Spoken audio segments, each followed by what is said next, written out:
Hello all, I'm Redcoat, acting team mascot for Vernacular Games and lead designer for Highway to the Moon. So, Highway to the Moon is about, well, a highway that goes to the moon.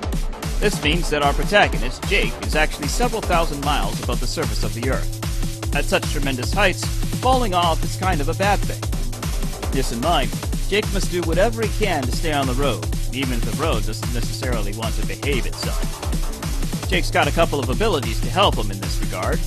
The first of these is dashing. Using the dash ability, Jake can cross gaps in the road without fear of falling through them. He can also use this to move about the road quickly, dodging bullets and such. This ability doesn't, however, make him invulnerable. For that, there's the phase shifter. By phasing, Jake partially shifts into another dimension. When doing this, Jake is unaffected by physics. He moves slightly faster, cannot be hit by attacks, and most importantly, can't fall off the road. These sorts of dimensional shenanigans take a bit of energy to keep up. The blue bar in the upper left-hand corner tracks how much energy Jake has left to use on the phase shifter. If the energy runs out, the phase shifter will automatically deactivate and begin slowly recharging itself. So, what happens if Jake actually falls off the road? Essentially, Jake activates an emergency teleportation mechanism in his phase shifter and moves himself back to the center of the nearest road. You'll notice that the green bar at the top of the screen depletes when Jake does this. This represents Jake's shield energy.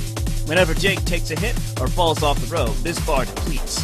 When the bar fully depletes, Jake's personal shield shorts out and explodes. Like that. During the explosion, Jake slots in a new battery, thus refilling his shield.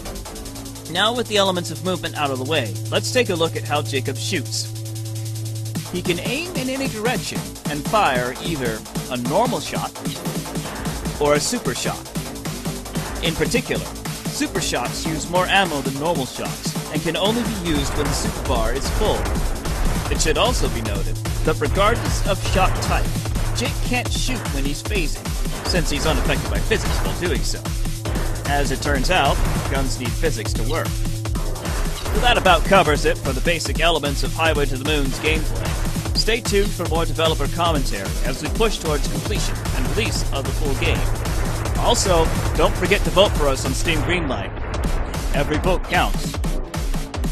This is Redcoat, signing off.